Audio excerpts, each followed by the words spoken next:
جی بسم اللہ الرحمن الرحیم.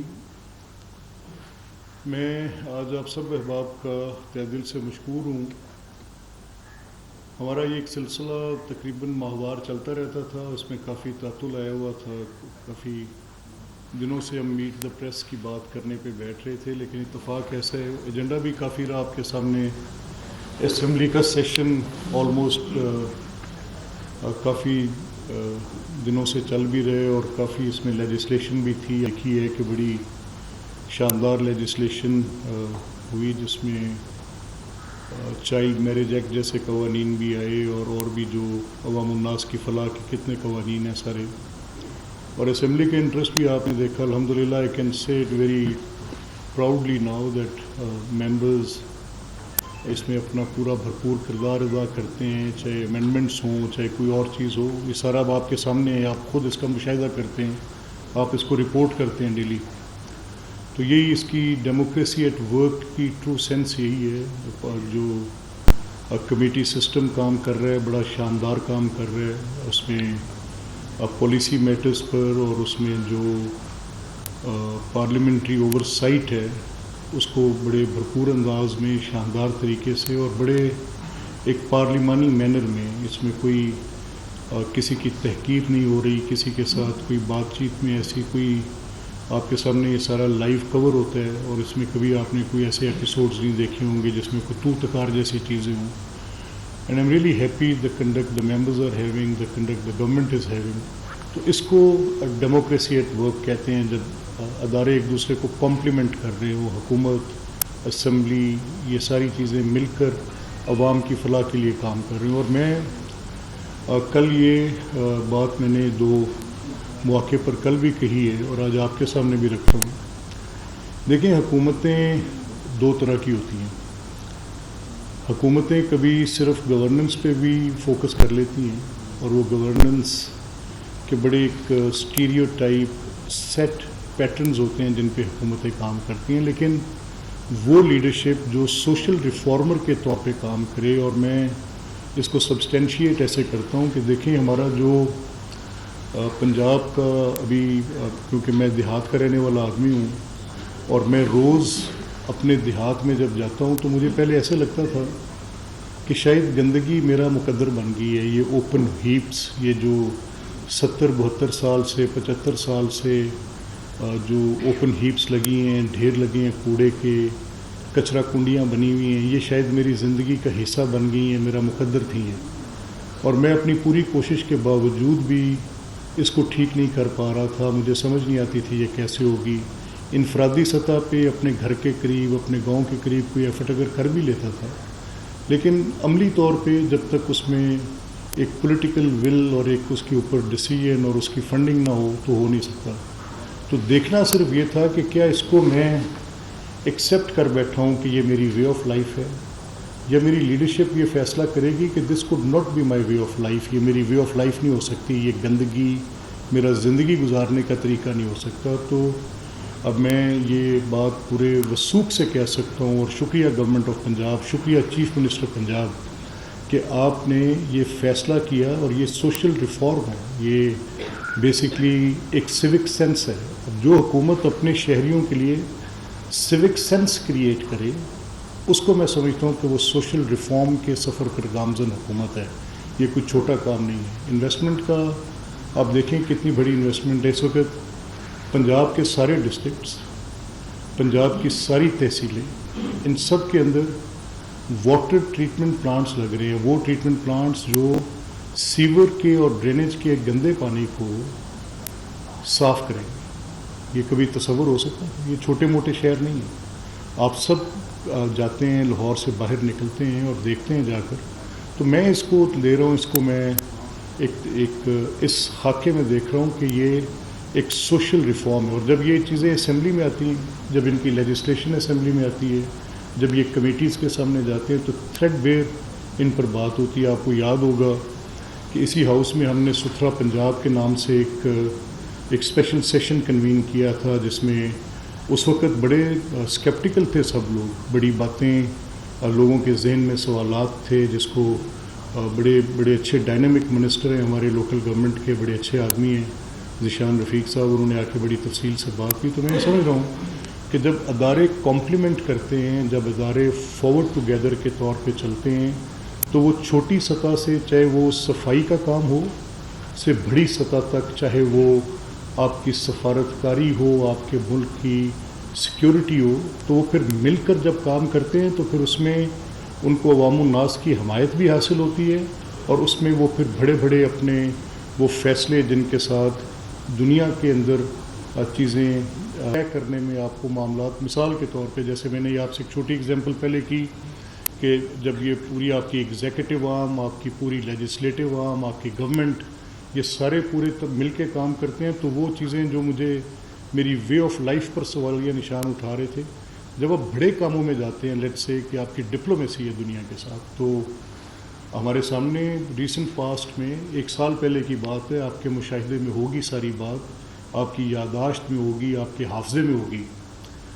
مئی کا مہینہ تھا، اتفاق سے آج ہم مئی میں بیٹھے ہیں تو اس پہ بات کرنا بھی ضروری ہے. اور بنیان المرصوص کے اس مارکہ حق کے حوالے سے میں تو یہ جانتا ہوں اور یہ چاہتا ہوں اور میری کوشش ہے، اور اسمبلی میں ہم ایک اسپیشل سیشن، آج کی ہماری پریس ٹاک کا بنیادی مدعا بھی یہی تھا، ایک اسپیشل سیشن بھی کنوین کریں گے. تو میں یہ کہنا چاہ رہا تھا کہ آپ کو یاد ہوگا کہ لاسٹ ایئر 2 مئی کو، 1 مئی کو، اور اس سے پہلے 29 اپریل کو ہندوستان میں ایک، ان تاریخوں کا ذکر میں نے اس لیے کیا کہ جب وہ پہلگام کا واقعہ ہندوستان میں پیش آیا تو ایک لمحے کے تامل کے بغیر ہندوستان نے اس واقعہ کے بعد پاکستان پر فنگر پوائنٹ کر دی کہ اس ٹیررزم کے ایکٹ کے پیچھے پاکستان کی گورنمنٹ ہے. بڑی حیرانگی ہوئی کہ جب آپ کوئی اس طرح کا الزام لگاتے ہیں تو پھر کوئی آپ سبسٹینشیٹ کرتے ہیں کہ کیسے آپ کے پاس کیا انٹیلیجنس ہے، کیا ایویڈنس ہے، یا آپ تو اپنی انٹیلیجنس شیئر کریں دنیا کے ساتھ، بتائیں کہ اس بنیاد پر ہم یہ الزام لگا رہے ہیں، یا آپ کے پاس کوئی کانکریٹ ایویڈنس ہے جو آپ دنیا کے سامنے لے کر آئیں. اور آج کے دور میں جب ہر چیز آپ کو سبسٹینشیٹ کرنی پڑتی ہے تو اس میں اگر آپ کے پاس ایویڈنس ہے تو نو بڈی ول ہائڈ دیٹ ایویڈنس. عقل تو ایسی بات کو تسلیم کرتی تھی. تو جب ہم نے دیکھا کہ بالکل ایک فریولس ایلیگیشن پر ایک پوری کیمپین کھڑی کر دی گئی ہے، اور اس کیمپین کے اندر ایک پورا یہ الزام لگا دیا ہے کہ جی پہلگام میں دہشت گردی پاکستان نے کی ہے، اور اب ہم پاکستان کی سوورینٹی بریچ کریں گے، پاکستان کے اوپر ہم حملہ کریں گے، پاکستان میں کراس بارڈر سرجیکل سٹرائک کریں گے، اور وہاں پر جو دہشت گردی کے اڈے ہیں ان کو ہم ختم کریں گے. یہ پوزیشن انڈین گورنمنٹ نے لینی شروع کی، آپ کو یاد ہوگا، اور 2 تاریخ تک بڑا بلڈ اپ بن گیا. 3 وہ پھر یکدم رات کے ایک پہر میں انہوں نے وہ بلسٹک میزائلز فائر کیے جو ہمارے بھاولپور میں، اور جہاں پر لوگ بے گناہ مساجد کے خدام اور خواتین اور بچے جن کا کسی دہشت گرد تنظیم سے کوئی تعلق نہیں تھا، وہاں پر کوئی ٹریننگ کیمپس نہیں تھے، کوئی ایسی چیز نہیں تھی، وہاں پر آ کے مارے. اور ہماری حکومت بار بار یہ اصرار کرتی رہی کہ یہ بالکل آپ کی بے بنیاد الزام تراشی ہے، اور اگر آپ کے اس بات میں کوئی کنٹینٹ ہے، کوئی سبسٹنس ہے، کوئی ایویڈنس ہے، کوئی انفو ہے، کچھ بھی ہے، ہمارے ساتھ شیئر کریں. آپ ہمارے سے شیئر نہیں کرتے تو آپ کسی تیسرے فریق سے اس کی تحقیق کروا لیں، تصدیق کروا لیں. آپ کے پاس کچھ بھی ہے آپ کسی تیسرے فریق کو دے دیں، کوئی باڈی کر لے، کوئی کثیر الجماعتی باڈی کر لے، کثیر الممالک باڈی کر لے، کوئی ایسی باڈی، کوئی آرگنائزیشن جس میں بہت سارے ممالک حصے دار ہوتے ہیں جیسے یونائٹڈ نیشنز ہوتے ہیں، کوئی تیسرا ملک کر لے جس پر آپ کا اعتماد ہے، وہ کر لے.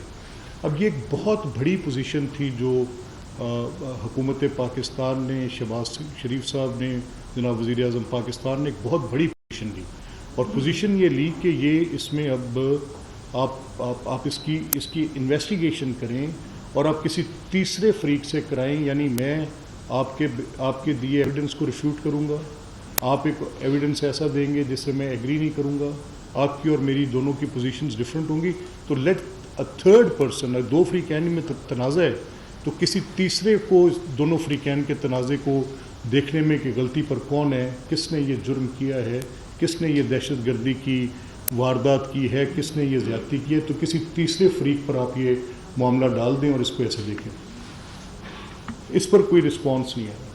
جب رسپانس نہیں آیا ایک اٹیک کر دیا, اور جب یہ اٹیک ہو گیا تو گورنمنٹ آف پاکستان نے اس کے بعد دنیا کے ممالک کے ساتھ رابطہ کیا.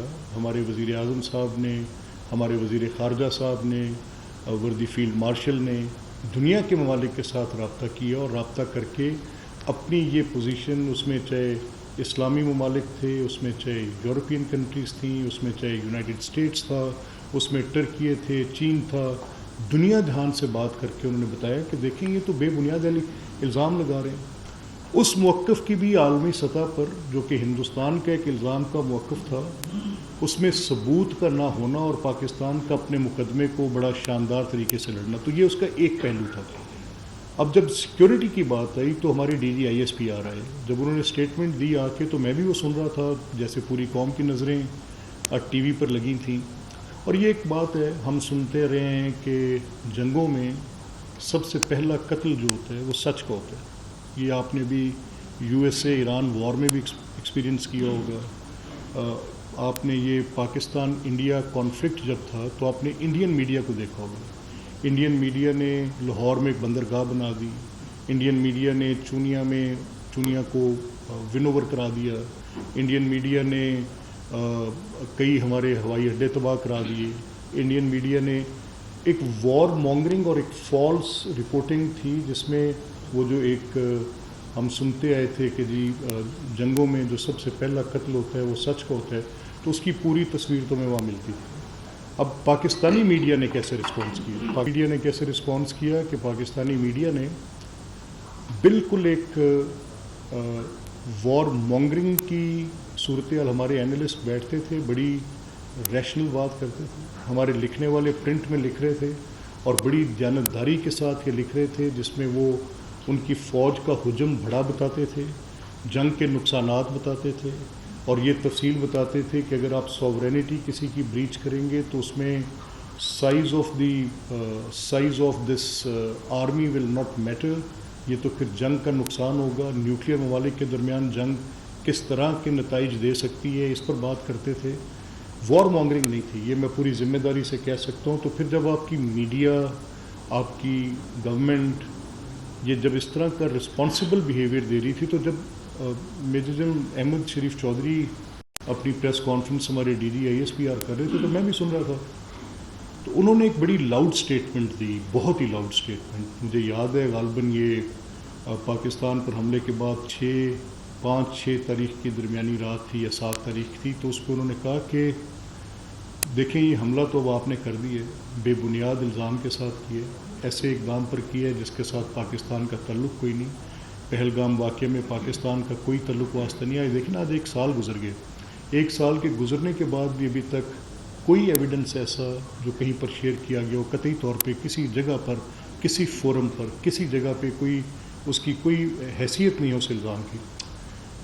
تو احمد شریف چودھری صاحب کی یہ سٹیٹمنٹ کہ اب جنگ بند ہم کریں گے, آپ کو ہم ایسے ہٹ کریں گے کہ آپ کو یہ یاد رہے گا, جنگ شروع آپ نے کی, اب بند کرانے کی درخواست آپ کریں گے, اور یہ آپ کا ہم نقصان کریں گے, اور پاکستان اس جنگ کے اندر فاتح. تو میں بھی دیکھ رہا تھا کہ کہیں بہت ٹال کلیم ہے کہ what D G I S P R as said. تو جنگ میں اتنا بڑا ٹال کلیم صرف جذبے کی بنیاد پر تو نہیں کیا جا سکتا کہ جی میرا بڑا جذبہ ایمانی ہے, اور ایک طرف کوئی شخص ایک اسٹین گن لے کے کھڑا ہے اور میں تلوار لے کے لڑنے آ جاؤں جذبہ ایمانی سے, تو کیسے ہوگا. تو یہ بڑے I was but because I was not acquainted with the details, جو ہماری سیکورٹی کی ڈیٹیلز تھی میں ان سے بالکل سمجھ لیں کہ اس طرح سے واقفیت نہیں تھی جس طرح سے obviously those who are at helm of affairs ان کو ہوگی. تو as a citizen of Pakistan میں آئی واز بٹ ورڈ. پھر میں نے دیکھا کہ جو ٹال کلیم انہوں نے کیا تھا اس میں ایک ریسٹرینٹ کا ایلیمنٹ بھی رہا. پاکستان نے فار گڈ 2-3-4 ڈیز اپنی پوزیشن کو ہولڈ کیا. پاکستان نے اگریشن کے جواب میں ڈپلومیسی کو پریفر کیا. پاکستان نے پیس کو ایک موقع دیا. پاکستان نے اپنی بیسٹ ایفرٹ کی کہ پاکستان کسی صورت بھی وار کی طرف ریزورٹ نہ کرے. پاکستان یہ کہتا رہا کہ آپ اپنی اس پوزیشن سے پیچھے ہٹیں, ہم نہیں چاہتے کہ اس میں آپ نے ہمارے سویلین لاسز کیے ہیں، آپ نے ہماری سویلین پراپرٹیز کو ہٹ کیا ہے، آپ نے ہماری مساجد کو ہٹ کیا ہے۔ دنیا میں عبادت گاہوں کو جنگوں کے درمیان ایک تحفظ دیا جاتا ہے، ان کی تکریم کی جاتی ہے، آپ نے تو سیدھے اٹیک ہی مساجد پر کر دی ہے۔